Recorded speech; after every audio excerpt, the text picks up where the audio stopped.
Hello there! It's Friday, which means it's time, once again, for the best movie podcast ever. The only movie podcast to offer objective and hyperbole-free discussion of every movie in the known universe. I am your host, the podcaster with no name, Konrad, and with me as always, he might be wearing hockey pants. We simply have no way of checking. It's Anthony James. Do you ever dance with the devil in the pale moonlight? Hello, Konrad! I don't know why I say it. I'm not about to kill you. Well, he doesn't say that he kills everyone that he says. No, he says his victims, doesn't he? No, he says prey, which is a very... Okay. You can interpret that any way that you want. Perhaps we'll get into that more later. We're going to talk about the Batman. Or yes. No, not the Batman. I'm going to do that at least... Let's give myself a bit of leeway here. I'm going to do that at least twice more in this episode. I'm going to call it the Batman, even though it's not The Dark Knight. But they're interchangeable. Anyway, how are you before we get into it? Doing well. Doing very well. This may or may not, now I'm going to jinx it here, but this may or may not be one of the last times you guys see me in this setting, is all I'll say. It's all I'll say. Yeah. I don't want to jinx it any more than that, but we'll get into that at another point. We'll have to. We'll have to. If things go the way they look like they're going, we'll have to green screen in a wood chip wall. Wood chip? That's not the name for. Maybe it is wood chip. I don't know what you call that kind of paint. I don't know. It's like every wall in the 70s or something where it's like they sell it as like where is it? It's over there. They sell it as like high to do. You know, it's the new hip wall from the 70s. But really, it is just that the plasterers were lazy and they were like, listen, that'll do. It's like Pebble Dash on the outside, that shit on the inside, bish bash bosh, on to the next one. Okay, well, like... Very accurate. Very accurate. I mean, I've never plastered a house. I'm just going on my assumptions about plasterers. But without further ado, I say, no, wait, hold on. I've got my order wrong here. Let's get into it. What do I say to start the show? Let's talk about some movies. Yes, that's right. Let's talk about some gosh darn movies. Let's do it. Movies. We are doing something...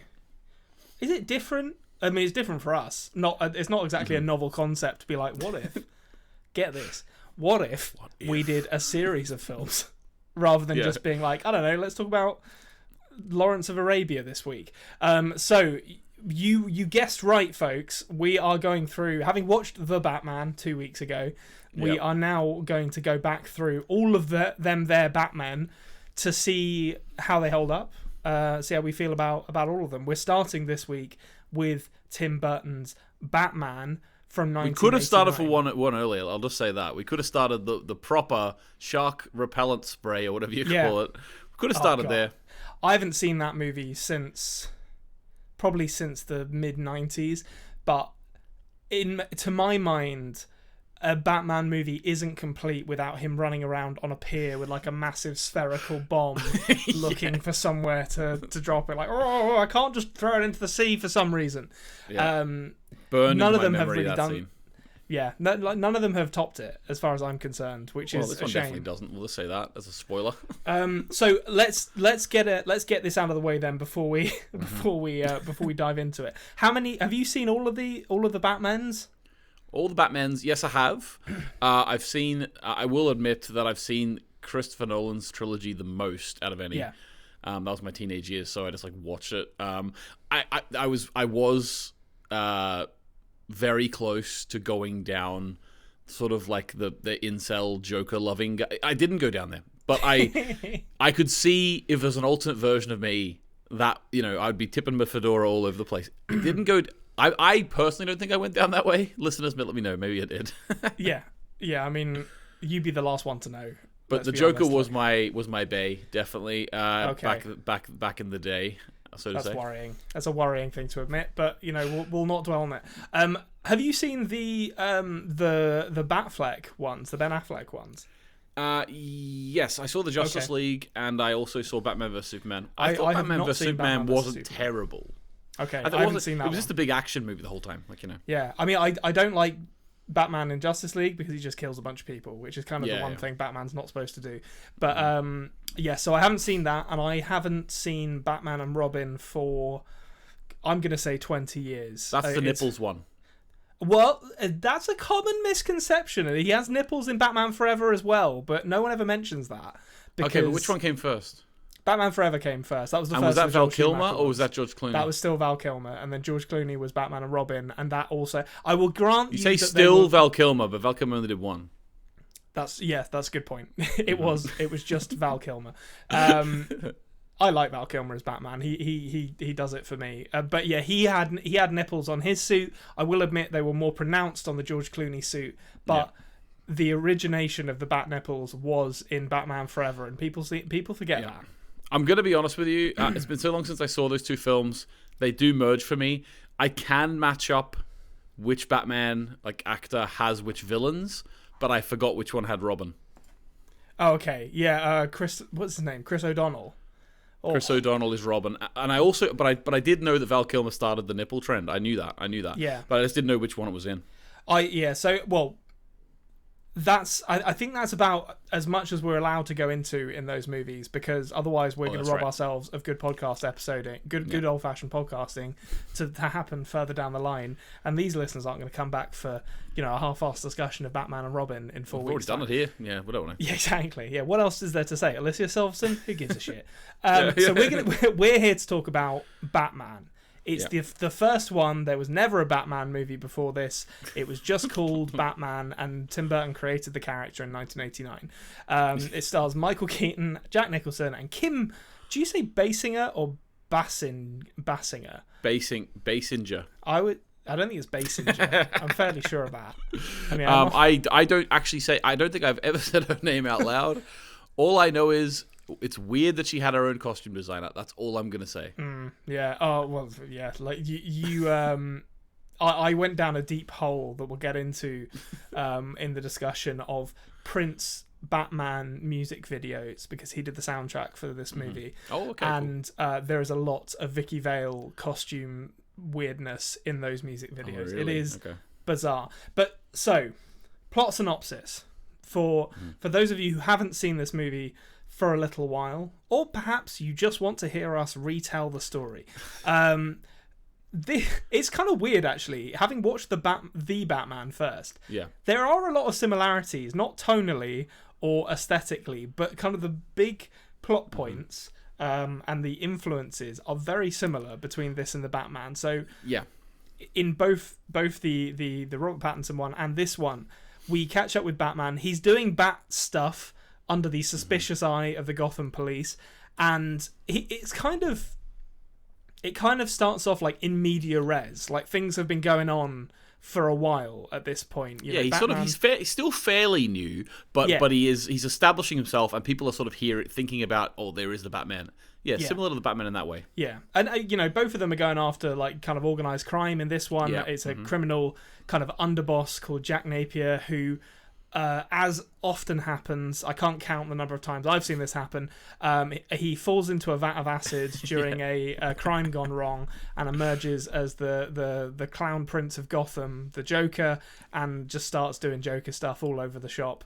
Although he already was slightly insane, we find out a little later. Yeah, they threw that in just because otherwise it's like, why did the acid make him go nuts?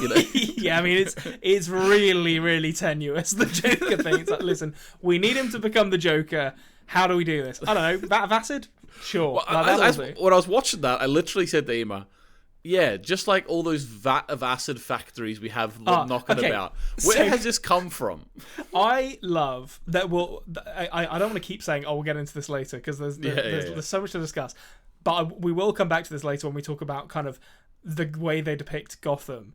But I do love this idea that Gotham is a city rife with organised crime, and the organised criminal elements of Gotham have seized upon such lucrative and clearly illegal money-making opportunities as chemical factories. It's like, what are you...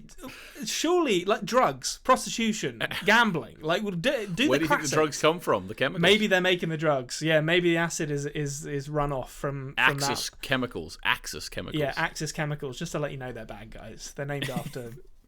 the Nazis. Axis of evil as well. Yeah, exactly. Yeah, so we get the Joker in this one.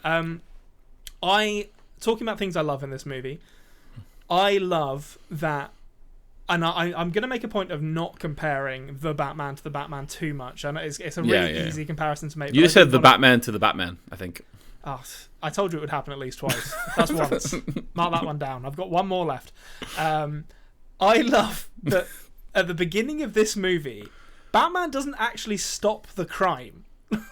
Like, he just shows up after and says, "Tell my friends. Shows up after Tell your friends about criminals. Me." It's like, could you not have done that 5 minutes earlier, Batman? Like, save the family their jewels or whatever it was that they got stolen. It was money, they couldn't do that actually because the script didn't let them. That is a general joke. But the thing is as well, the script wouldn't let them because it was important to have that bait and switch. Because it even got me. I've seen this film probably 2 or 3 times before, and it still got me when I haven't seen it in 15 years or something. I was watching it, and then at the start I was like, "Oh, that must be Batman when he was a little kid, and that's his parents." Yeah. Oh, okay. And then they go, "Come on, Jimmy." I was like, "What's going on here?" I do love that bait and switch of like making you think that Thomas Wayne is going to be this like idiotic dad who's just like, "No, let's go to the bad side of town and find ourselves a taxi." It's like, they're gonna think we're tourists. Yeah. Nice one, Thomas. But yes, no, it's not. That is absolutely right. They did need to have the bait and switch because it's very clever. And they need to have the introduction of Batman after the obligatory discussion between true street thugs being like, "What do you think about the bat?" And then and the other one's like, "I think you're crazy." And then he turns up in the background and it's like, "Oh, you're in for it now, lads." Yeah, the very flamboyant entrance of the Batman in the background. Yes. He comes down with his arms up with his cape out. Tim Burton loves the image of the bat cape, as all say. It is there a lot. There's some moments in this film where Batman goes off on a tangent just to give us a lovely image, and I do appreciate that. Yes. One with the moon later on. But, there's a lot of very lovely imagery in this that it really leans into the kind of schlocky noir. It's not even really noir; it's like expressionism that they're pulling from. But yeah, so Batman. The first thing we see Batman do in this movie is choose, not fail, but choose not to prevent a crime. It's true. Which tells you a lot, I think, about that character and his moral fiber, which will, as the movie goes on, we see more and more of how little he cares about the people of Gotham. I think it's fair to say. That's actually true. This version of Batman cares about the people less than any version I've ever seen. Yeah. He never mentions them. He never once mentions the people of Gotham. Yeah, like even in the Batman, where at the start Robert Pattinson is full on like I am vengeance. He still cares. I think even that version, he still cares. Like Michael Keaton in this film doesn't mention him once, but not only that, like he's pushing women pushing women to sit down, telling them to shut up. He's like he's very strange, and I don't know. I don't know how I felt about it actually. Revisiting this film, I don't know how he's not heroic. He is not heroic at all. I don't think. But I don't know how I feel about Michael Keaton in this role. Having revisited this, I'm going to be honest, a bit of a hot take there, but he's coming back for the Flash film and all. I don't know. Is this nostalgia worth revisiting? Because this was, I don't know. I didn't like this Bruce Wayne much, to be honest. No, I think there's a lot to be said. Like Michael Keaton at the time seemed like strange castings. I think he was predominantly like seen as a comic actor. I think he'd been acting in a sitcom of some kind, and he got hired for this. He'd done Beetlejuice as well by this point, but he wasn't like the lead in that movie. He was, although he's the titular Beetlejuice, he wasn't like the main character. And then he turned up in this, and I think people were sort of a little bit skeptical of him. Here's something for you, a little bit of trivia. Do you know who else was considered for the role of Batman? There's no 1989. Yeah, you're throwing. Give it a guess. Christopher Walken. Oh no, not that would be very funny. My parents were gunned down in this alleyway. 2 bats fall in a bucket of cream. The Joker. That's pretty good. I didn't think I had a Christopher Walken impersonation in me actually, but that's just kind of come out of me, and I'm like, well, actually, now that I say that, he is in the sequel, isn't he? Which we'll talk about next week. He is. He's in the next one, so we'll come back to him. But no, it's Pierce Brody Pierce Bloody Brosnan was considered for Batman. Oh, that would have been perfect. Which- SOS. You just imagine. It'd be interesting to have if he was like on it's not Any Given Sunday. Was it the Long Good Friday era? Like very Irish Pierce Brosnan. Like that would be my favourite way for him to play this. Just the kind of lilting Irish brogue on Bruce Wayne. Bruce O'Wayne. Bruce O'Wayne. Well, he got to play James Bond, I suppose. I don't think he would have been Batman and James Bond, so maybe he's happy that he didn't get the role. Yeah, I think he was coming off of I cannot remember what it's called now. It's like something Steel or Sterling. It was some TV show that Pierce Brosnan was on that like got a lot of attention. That would have been an interesting casting. I think he actually would have done a good job. I think Michael Keaton. I think he's okay, but I just think the character, from start to finish, he's very much like, there's not really an arc for him. He doesn't really learn any lessons. He's just like a guy who goes around and through whose eyes we see Gotham, which I guess is very true to the kind of noir roots of both the character and what Tim Burton is pulling from here. So I guess let's talk about Burton as a director. Yeah, but just before you do it, just to tack on the end of the Michael Keaton thing. Later in his career, he's done some absolutely fantastic performances where he's really gone deep into a character, and like he's very convincing. Like in, like the other guys. Did you ever see the other guys? I have seen it. Yeah, Michael Keaton's great in that movie. No, I'm more thinking about Birdman. Is it Birdman? Like yeah, and Birdman. Yeah. Yeah. So basically, that's what I'm thinking. But back in these days, I can kind of tell from the performance that he's coming off. That he's, maybe it's the direction too, but he's coming off more comic roles, because there wasn't much depth in his performance to me. Like, to be honest with you, I absolutely agree with you. I think he's a very kind of he's a bit of a nothing character who's kind of defined by his incredibly goofy suit. And I suppose actually before moving off of him, we should very briefly talk about, you've already mentioned his wings and how he looks kind of dumb coming in. Yeah. How did you find the gadgetry and the suit and the car, the kind of extra Batman stuff in this? Did it work for you? It did. No, it did. I actually enjoyed that. I'll give you a very hot take here. Go on. So basically, when all the flamboyance of everything happening and like how silly it was some of the time, I said to Emma, I actually think there's a case to be made for this film being closer to the Adam West one than the Robert Pattinson one. I think there's absolutely. There's definitely an argument there. I think even after the Christopher Nolan ones, which was the last time I watched this, I watched the Christopher Nolan series or trilogy, and then I went back and watched the Tim Burton ones, and I think it's you couldn't get from the Adam West one to the Christian Bale one without the Tim Burton and the Joel Schumacher one. Definitely in the middle. A stepping stone.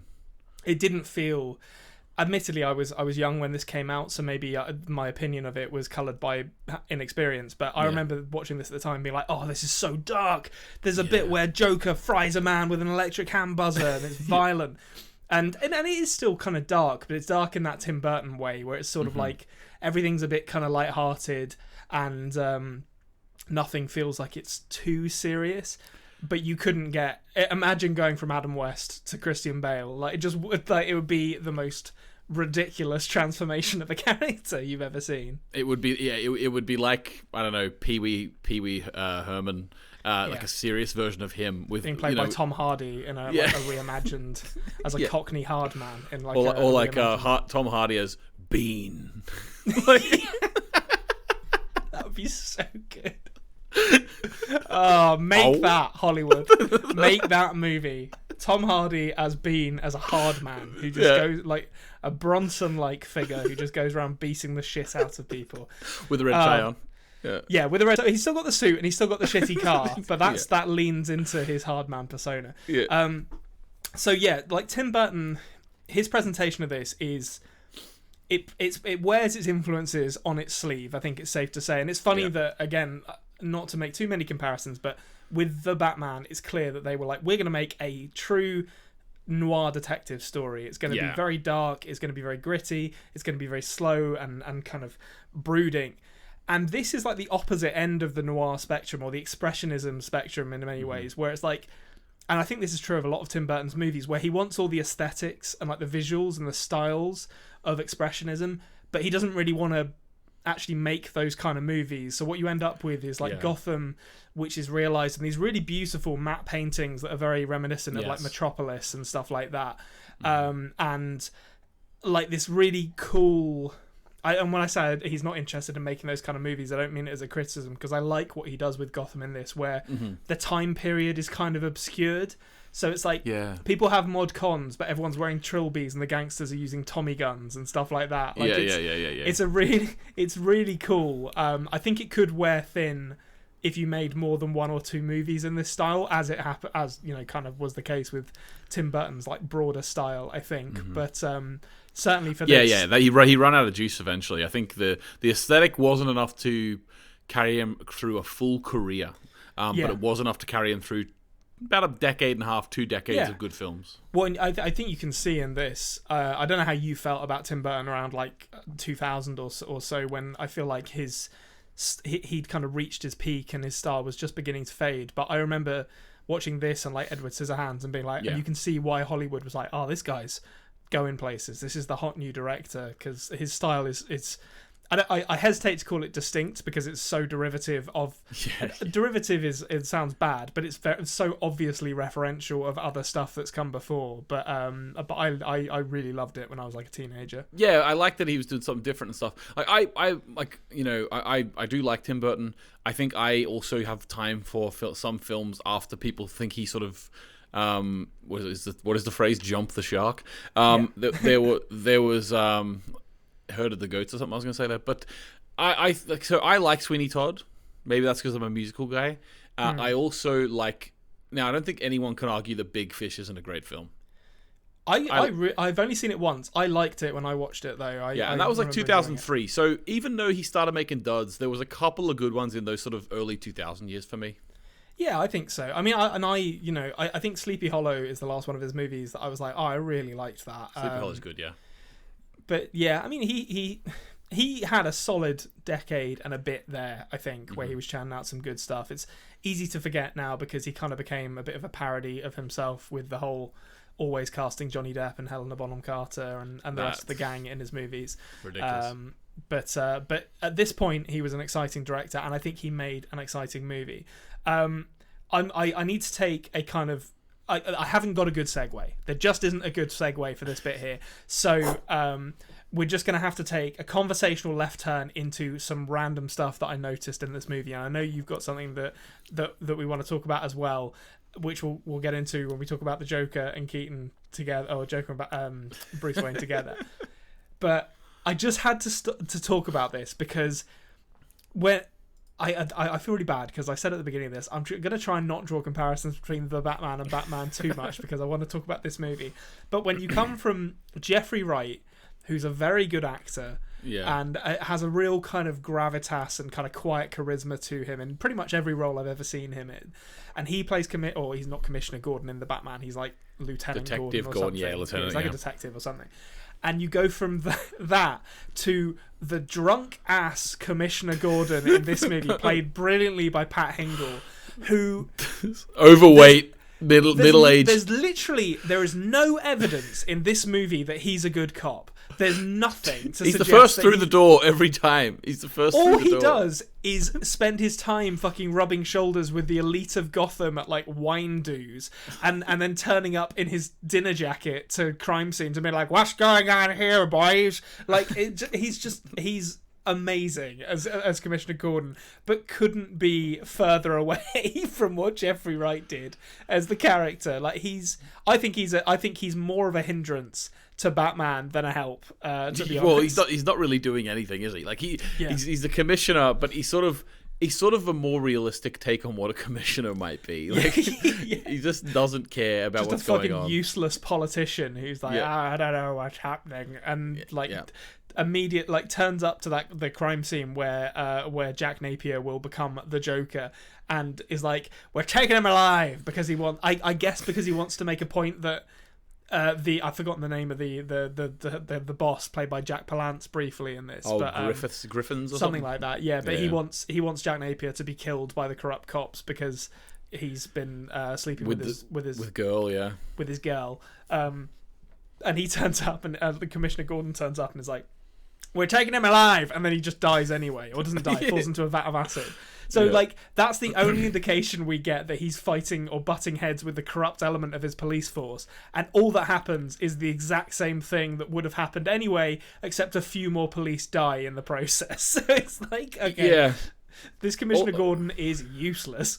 Yeah, well, he was useless. That's not beating around the bush at all. He actually was. But I would say, I personally like that idea of like the corrupt cops and stuff, and like that little guy sort of who was like, you know, getting the money and talking to Jack Napier. The croakiest voiced cop in the history of cinema. See that first scene which he was in. 100% his lines were ADR'd. Do you think they were? I was trying to figure out if it was ADR'd. 100% in that first scene anyway. I don't know about the rest. But in that first scene, he was like whispering, and like it's like it was a wide shot. I'm like, "Where's the microphone here?" Like it was, and then I looked at his lips, and it was like all off. You know what I mean? I was like, "That guy is like right in a studio, right up to the microphone, whispering his lines." And it was the most it did weird. Not sound believable at all. I was like, "This does not sound good." This is not a good performance. It's raining in a city, like a noisy city in the middle of the night, and he's talking to the guy 3 feet from him like this. Yeah, I'm gonna go down there. It just didn't make. It was so. I mean, it was fine, but it just didn't match up. It's like a wide-angle shot. It's like this is not right. They got the right kind of shot for this like level of intimate dialogue that you're going for here. But I didn't like this fucking full body wide shot. He was there. He was real. Like. Ironically, he was kind of giving me Paul Giamatti and the Planet of the Apes vibes. Funny enough, but he he was Paul Giamatti's like the sort of Dr. Zaius type figure, but he. I'm glad you explained that, because I was gonna let it slide that I do not remember who Paul Giamatti was in those movies. Oh, he was like experimenting on humans or something, and he like so he was just like Weasley, like this guy. But anyway, I didn't like this corrupt cop thing, because as soon as like this first part happened, where like he came in and went, "We take him alive," he fell on the vat of acid, and then the corruption of the cops was just gone. Just gone. Yeah, just gone forever. I don't even understand why we needed the corruption of the cops to even have them say, "Let's take him alive." What was the narrative purpose of that 15-minute delving into corrupt cops? Because Batman films probably have to have corrupt cops. Is that why? I guess it's like a tonal thing, but I absolutely agree with you. It's just like a completely unexplored plot point, or it's not even a plot point, because there is no plot that relies upon the cops being corrupt. Like, it's just a thing that happens in Gotham. Speaking of things that happen in Gotham, then, and we have to talk about this, and we have to talk about it in detail, so strap yourselves in, folks. The Joker is introduced to Vicki Vale through a dance sequence where they do a bunch of graffiti over works of art to a Prince song, and then meets her again. Great scene. In a romantic, in the middle of a romantic liaison between Bruce Wayne and Vicki Vale, in which you say romantic. Bruce Wayne's just told her to shut up, and he's about. I mean, he's about to tell her that he's Batman, but he can't get it out. So. Yeah, I mean, like it's kind of it'll become. Well, my interpretation is definitely it'll would become have romantic after that. Geez, those two, are you kidding me? Of course it would. Sizzling chemistry. Actually, that's really funny that you mentioned that. So you've got.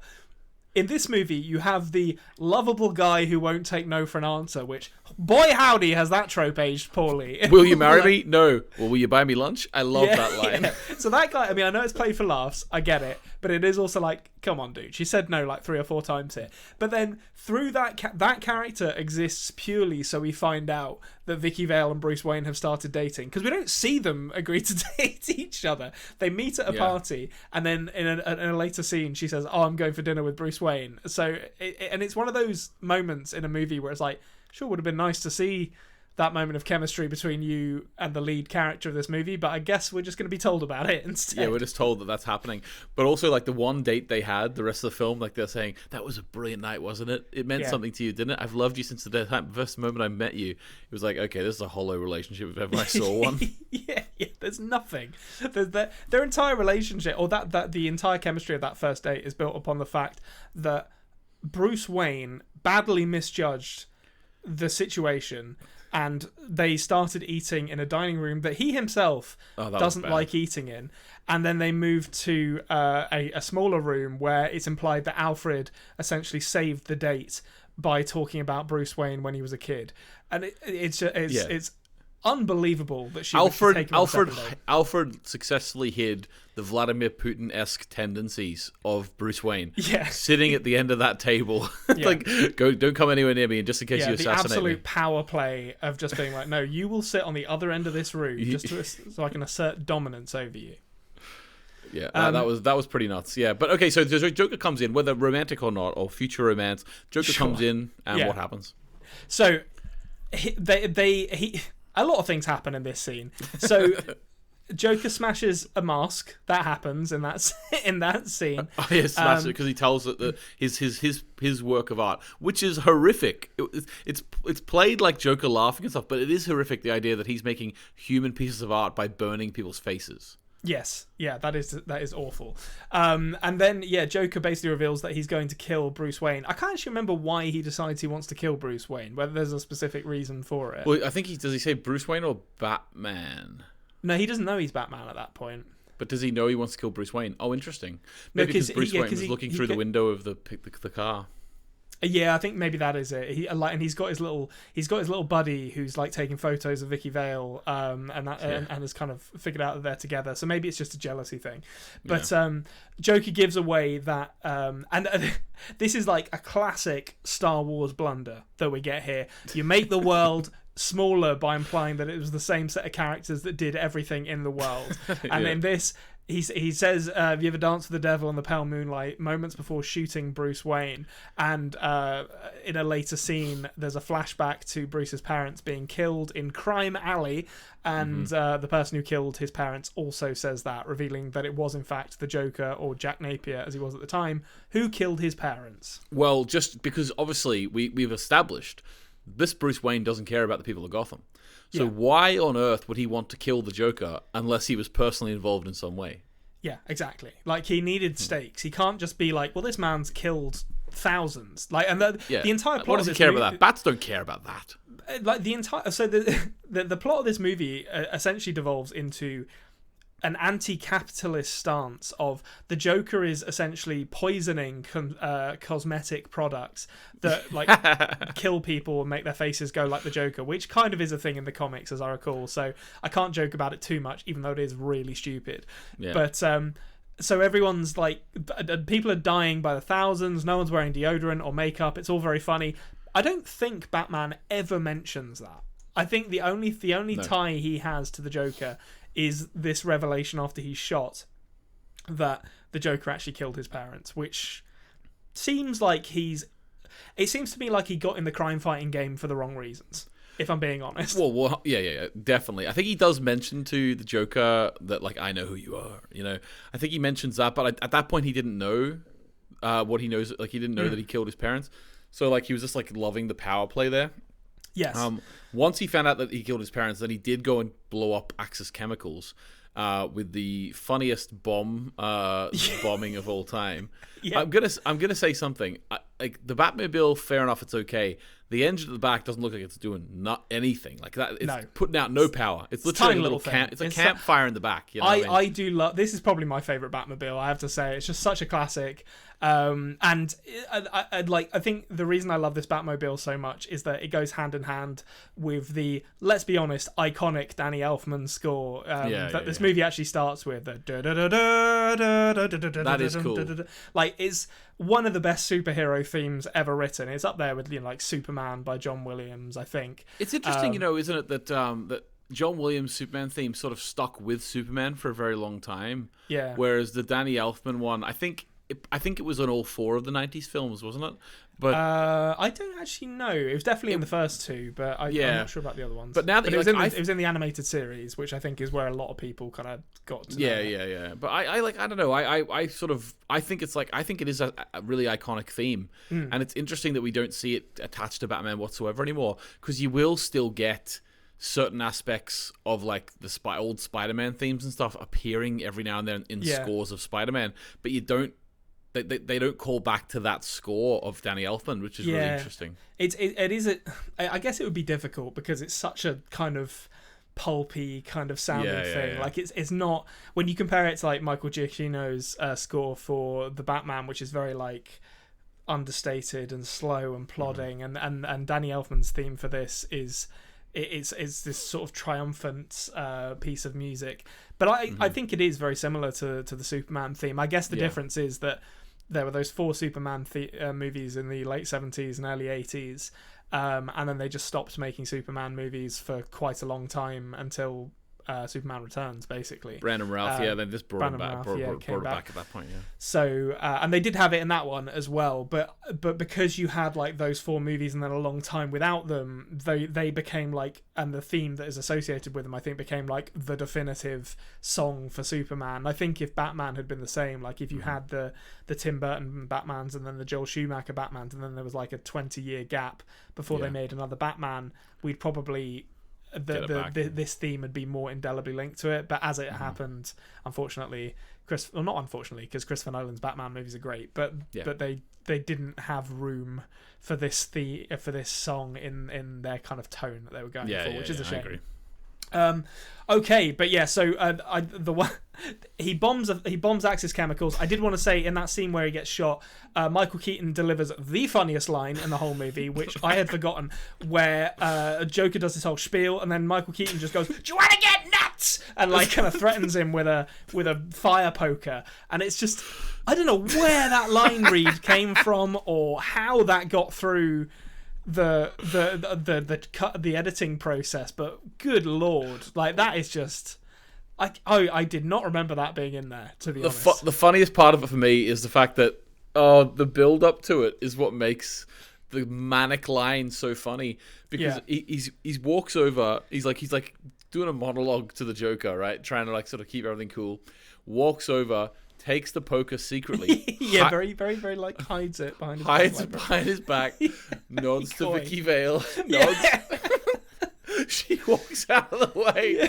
He then smashes her vases on the mantelpiece. He doesn't even swing at the Joker. Like, why are you doing this secretly if you're not even going to take a swing at anyone? Secretly took it, hit it behind his thing. The Joker doesn't move. He doesn't move. And then he smacks Vicki Vale's vases and goes, "You want to get nuts?" What is he doing? Unbelievable. And again, just another example of this Batman not caring about the people of Gotham. He's like, I don't give a shit, all right? I'm a billionaire. I'll smash whoever's vases I want to smash to make a point to this guy. But yeah, so he figures out that Joker is responsible for his parents' death. He bombs Axis Chemicals. There's a bit of back and forth. We'll probably rush through a bit of this to get to the conclusion. He has a plane. He does have a plane. I can't actually... I'm trying to remember what he actually does with the plane at the end of this movie. Does he fly straight to the thing that the Joker takes Vicki Vale up? No. The Joker is putting the green gas out to try and kill him. Yeah. Literally just kill everyone. So he gets everyone in the streets by saying like, "I'm going to drop $20 million on the whatever." And then he goes to kill everyone. But and the gas is coming out of big balloons, which are the most Tim Burton concept art thing you've ever seen in your life. So it's so inefficient to do it that way. But basically, what happens is the Batman then he's flying his plane, which is really cool, and it's like a nice top-down shot of it flying over the city streets. It is really cool, but the thing is, he takes like an age to come down and help. All the gas is seeping out. People are dying. People are going mad, and he's just flying around, like literally he's for like cruising 5 in his minutes, jet, just like humming to himself, like. I gotta tell Danny that's a great theme. And then he's just like going around. He's just flying around, and then he flies up through the clouds. Yep. Sits next to the moon, and it looks like the bat symbol. And then he comes down. He's like, you know what? I've got my style out of the way. Let's go down and save these people. So I'm talking like literally in the time of the film, 5 minutes after the Joker, and that, like, obviously we know in the movie, it's in the actual world of the movie, it's probably longer than 5 minutes. Yeah. He finally comes down. He then uses the front of the Batmobile or Batplane to cut or to grab the balloons. The balloons free, doesn't he? And then he cuts them free and they fly up. Not just after, we must mention that the reporter guy who's trying to get the bottom of Vicki Vale, the bat secret, he you get the joke now. He actually had a bit of bravery at the end. He was like, you know what, I'm going, and he started running with a baseball bat, like it was ill judged, I think, to be honest. But like, fair play to him for giving it a go. But yeah, so Batman cuts loose all of the balloons after thousands have already died, which, again, we've said everything I think needs to be said about this Batman. And then we get to the final confrontation. So as villains tend to do, Joker takes Vicki Vale hostage up I don't actually think if they say what it is, but it's like the top of a cathedral. It's pretty. It's like very clearly a direct reference. I don't know if you've actually seen Metropolis, but to the end of Metropolis, where like the crazy doctor who makes the Iron Woman takes the heroine hostage, and they're at the top of a church. Interestingly, about that climb up to the top of the church. Apparently, Emma told me this. Apparently, because she's a huge Tim Burton fan. When I first met her, like one of the first things I bought her as a present for Valentine's Day was like it was a signed script of Edward Scissorhands. Okay. Anyway, it wasn't, it was a photocopied signatures, but it was still the thought that counts. But basically, she told me that because she's read the book Burton on Burton, and he described that the studio had so much oversight in this film that it was at the end and they were like, the script was being rewritten every day, and they were filming the scene where Jack Nicholson's taking her up the stairs, and like Jack Nicholson was like, why are we doing this? Like, why are we taking her up the stairs? What's going on? And Tim Burton was just like, I don't know. I've just been told I have to get this shot. That sounds about right. Yeah, this like final confrontation is, I guess, like the depiction of the city is very arch and kind of fantastical, so I guess they need the setting of the final confrontation to be the same, but it is kind of like, why are you going up to the top of a church? Like, can you not just like drive off or something with a like pop her in a car? Well, interestingly, before they go up to the top of the church, actually, Jack Nicholson as the Joker, who we haven't even talked about yet, I'm sure we will, he's standing in the street begging the plane to kill him.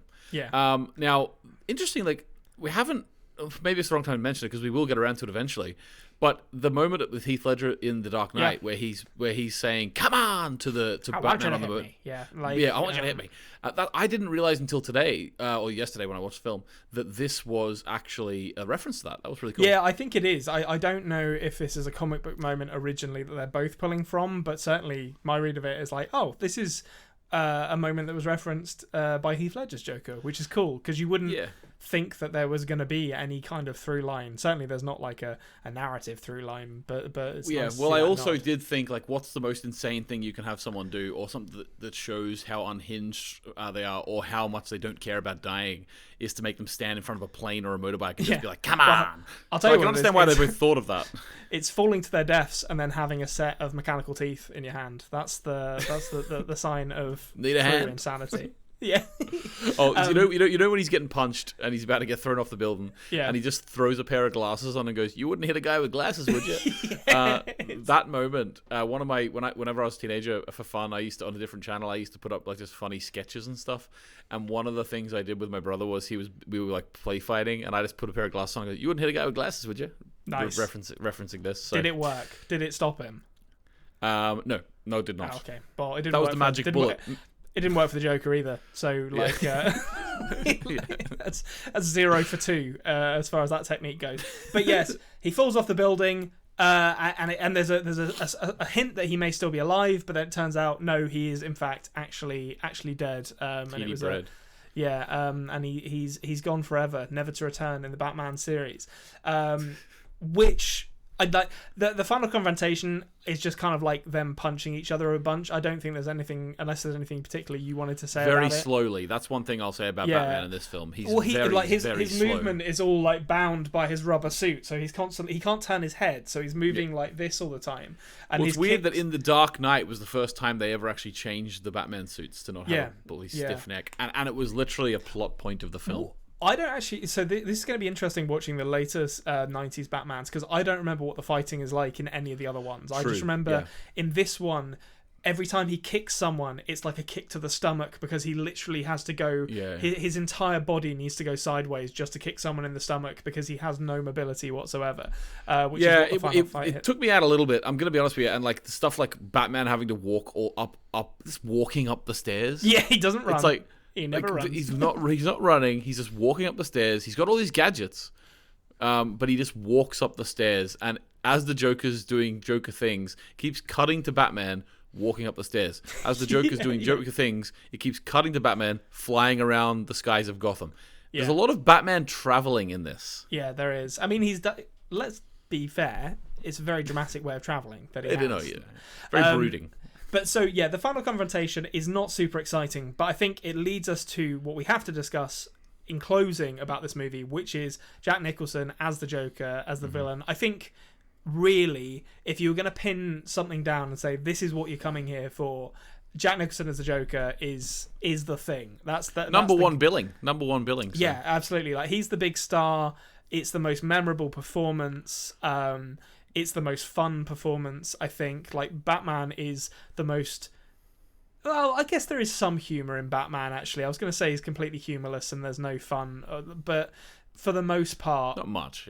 No, there's not a lot. And Joker's really, really the guy.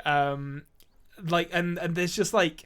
There's scenes that he just absolutely carries. Like, the moment where Joker kind of, like, transforms or, like, wakes up in, like, the plastic surgeons... having had reconstructive surgery or whatever to from the acid burns, and the doctor is like this German guy, and he like points to his tools and says, "I did what I could," and he's like, his tray has just got like a hatchet and a bone saw on it. It's like, those aren't the tools for this job. And then and then he like grabs the mirror and smashes it, and he's just silhouetted as the Joker laugh comes through. It's such a cool introduction to the character. That's the thing, is that at the same, like, and I actually didn't pick up the first time I'd ever seen this, or any time I've ever seen this before, but he gets like 2 really big gashes on his face before he falls into steam. Or I don't know if it's the whatever steam or whatever it is. Like, it's literally 2 massive like gashes where it's like cut him open, and that's why they've had to pin his lips up and stuff. So that's and I never understood why he smiled all the time, and now I do, because it actually was reconstructive. It's like it is. There is some thought put into it. I mean, for for how dumb the acid turned his skin white is and lips red and lips hair green and like nails green as well for some reason. There is actually some thought to why his face looks like that, but they do. It's move really past disconcerting when he has like the makeup on to look like a normal person again. It's really disconcerting. That moment where he comes to like the other crime bosses of Gotham and is like kind of trying to unify them all under his rule, and he's wearing like the human. I say human. He's still a human, folks. Let's not be unfair to the Joker. The I don't know. The normal person makeup, I guess I'll describe it as. And it like it's like someone's. It's like when you watch one of those newer Star Wars movies and they CGI in a deceased celebrity, and it's like, oh, that doesn't look right. There's something weird about it. That's not Peter Cushing as Grand Moff Tarkin. That's a robot pretending to be him. And that's kind of what Jack Nicholson reminds me of in that scene. But then he does my rule for like kind of action movies as a kid was, is there like one good moment of gore? One good moment of like a body or violence that I can really sink my teeth into, so to speak. And you got it in Jurassic Park. You get Samuel L. Jackson's arm. You don't get it in Bond movies very much, which is always a shame. But you get it in this. You get the dude just getting electrocuted, and then his fried body falling glowing back from the inside. Yeah, which is. I mean, that's a very powerful hand buzzer. I don't know if that thing's legal, to be honest. But I don't think it's legal. No, definitely not legal. I think it's just a starter from his car. But I think that personally, I don't understand how the hell Jack Nicholson did this, because the film for me is so farcical in a way, but it also, like, obviously the setting's really great and they have like a very dark and brooding atmosphere. But he manages to be both maniacal and crazy, but also, I can tell he's not just mental for no reason. That's the point. He is mental for no reason, and that's why I love it so much, because he's actually playing the role really well. And every time, even though he's killing people and thousands of people, I can't help but laugh when he just randomly says a joke. This is the thing about the Joker as well. I mentioned last week, actually, 2 weeks ago for the Batman, that the riddles were good riddles. Yeah. Well, the jokes were good jokes, in my opinion. Yeah. Like the jokes, the Joker had great jokes in this. He is a funny character. Like and that, there's that scene where they break into, like, I don't know what that building is now. Vicki Vale is having dinner, I think she's waiting for Bruce Wayne to show up. It's like a museum. But it's like a museum as well. That's what I mean, though. Like, there's an art gallery downstairs, but then there's most museums have a food area. I guess that's a very fancy one. I'll be honest with you. I think maybe it's an opening or something. But okay, well, but when he breaks in there and like they do the whole musical sequence, which is very fun in its own right, and then he sits down. And he's got like the most powerful lighter in the universe, and lights like 4 candles at once. It's great. It's such a good physical gag. 2 of my favorite jokes in it are actually the ones where he's just playing something straight, but that's the funny thing. It's like so whenever they're going around destroying all the paintings, and then all of a sudden he's like gets his cane and stops the guy spray painting or whatever. He goes, "Not this one. I kind of like it," right? That's a great joke. And then later on, whenever his right hand man not Brucey, whatever he's called, Billy or something, something like that. He goes, "How the hell did he figure it out? Billy, what did he do? Billy." He goes, "Billy, my gun," and he gives him his gun, and then he just shoots him. Yeah. And then the rest of the guys are like, "Oh my god, oh my god." He goes, "I'm gonna need a minute alone, fellas." Yeah, it's great. It is like he is such a you know who he reminds me of is like he's like the other side of Jim Carrey's performance in The Mask. Like it's like the sort of dark mirror of that performance. But I mean, obviously, much more serious and much more menacing. But there's a lot of crossover between those two performances. That's a good point, actually. It's really cool that actually. He is being very similar to a Jim Carrey-like performance. The only difference is Jim Carrey does it like for every film. Yeah, he does it for every film, and he doesn't have the ability to don't dial it down at all to be menacing, which Jack Nicholson absolutely does. Yeah. But yeah, so I mean, a wonderful villain and gone forever. We'll never see him again, unfortunately. Yeah. So I think unless there's anything else you wanted to mention about this, is there anything else you wanted to discuss? No, I think I'm ready to go to ratings because I was just going to sum up my feelings, but I suppose that's done with the ratings, isn't it? Yeah, we could do it with the ratings. So, returning to Tim Burton's The Batman. No, hold on. I said there'd be 2 more, and that was the second one. Returning to Tim Burton's Batman. What would you give it? Right. Okay. So I've thought a lot about this. I'm not going to go nostalgia. Having said that, there's a lot I love about this movie, and you have to. It is a bit corny. It is a bit. It's very corny, yeah. Yeah, it is a bit sort of very, very stylistic, and it also is, as I said, closer to the Adam West one than the whoever his name is, Edward Snowden or whatever his name is. No, Edward Cullen. Edward Cullen. Sure, yeah, Cedric Diggory. Yeah, Cedric Diggory. Yeah, I was like Edward Snowden. Yeah, okay, not JGL. No, but anyway, he was Robin. Well, okay, so I'm going to give it a 4. I actually am going to give it a 4 star. Okay, I retroactively I had it as a 4, and I was like, this is a 3. This is a 3. I'm sorry to say. I know. Maybe that is nostalgia speaking then, but I give it a 4. I love Batman Maybe Jack Returns. Nicholson. Jack Nicholson scraped it up for me. Like. Yeah, I mean, Jack Nicholson definitely was doing a lot of work in this. That I was like, oh, you deserve to be in a 4-star movie, Jack. Maybe Nicholson, I'm shooting myself in the foot, Conrad. If this Batman film is a 4, maybe I need to go 3 because what we have to come. There's at least one 5-star. There's at least one 5-star in the mix. Like. Yeah, there's definitely one 5-star. So I mean, what did we say for the Batman? Did you say 5? I think I said 5. You said 4. Okay. So you said 4 with a like. You've kind of made a rod for your own back here because I've said 3 for this, and then you've got your like. I don't want to get ahead of ourselves, but the way I'm thinking about this, I'm not thinking about this at all, but like I'm thinking about this movie on its own merits for the most part, but. You've got like this movie, and then you've got like your Batman Returns, your Batman Begins that are like definitely better than this, but they're not as good as The Dark Knight. That's how I'm kind of expecting this rating to go. The Dark Knight is the best one, although I would be very. Listen. We'll get into it when The Dark Knight comes around, but let's just say I'm not a fan of replacing actors. I'm trying to think who got replaced. Oh, Rachel Dawes. What's her face? Rachel Dawes. Gyllenhaal stepped in, and Gyllenhaal did a great job. But yes. Katie, what are you doing? Like, she had to. I don't even know what she was doing. Was she still married to Tom Cruise at that point? She was, yeah. I think she was. She turned down. We'll get into it when we do The Dark Knight, but she turned down The Dark Knight to do a different film at the time, which we will talk about later on. Oh. Yeah, little tease for you guys. Something to look forward to. Okay, right. Well, that is going to do it for us this week then on the Best Movie Podcast Ever, which leaves us with one simple question to answer, as we always do, and that is, Anthony, what's your favourite movie?